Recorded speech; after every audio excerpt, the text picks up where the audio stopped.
Hello, જય શ્રી કૃષ્ણ. હા, આજે શુક્રવાર છે. આજે શ્રાવણ મહિનાનો પહેલો શુક્રવાર છે, એટલે બધા વ્રત કર્યું હશે જીવતિકામાંનું. જય જીવતિકામાં. આજે કાર્તિક અને કાર્તિકના પપ્પા બંને ગયા છે, એ ઓફિસ ગયા છે, પેલો ભણવા ગયો છે, અને જાનુ આજે વહેલી ઉઠી ગઈ છે.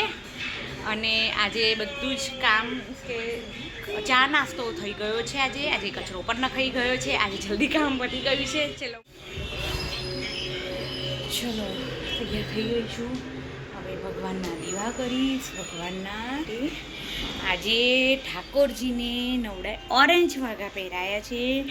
માથે પગ બી ઓરેન્જ છે અને ગળામાં માળા બી ઓરેન્જ છે. અને આજે માતાજીને કર્યું સરસ છે. ચૂંદડી પહેરાવી છે.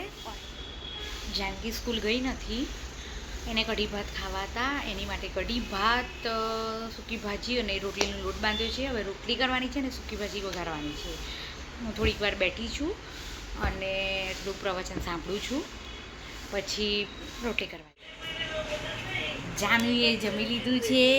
હવે જાનુને આજે ઊંઘ આવે છે. અડધું લેસન બાકી છે અને ઊંઘવું છે. કઢી ભાત ને થઈ ગયું છે, રોટલી થઈ ગઈ છે. હું કાર્તિકને ખાવા આપીશ અને જાનકીબેનને.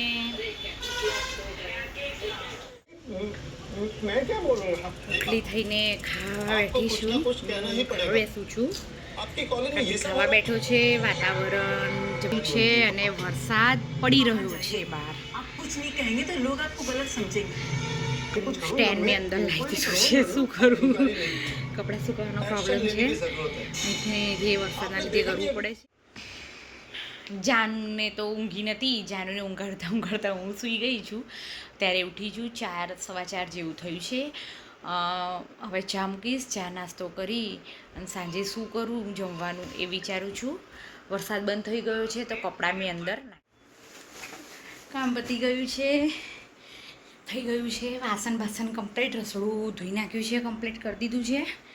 હવે જાનકીને ઊંઘ ચડી છે તો હું જાનકીને થોડું ફોન જોવાય જ નહીં. નાના બહાર ઠંડો સરસ પવન છે અને સમોસા બનાવું છું તો સમોસાનું મસાલો રેડી કરું છું.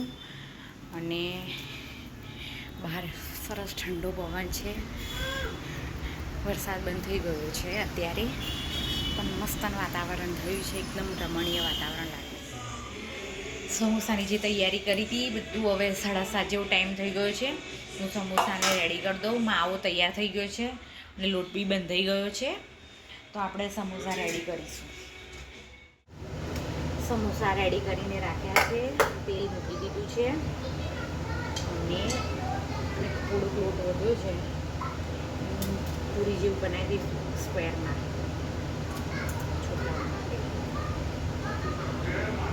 આ એક નવું કંઈક બનાવ્યું. બરાબર.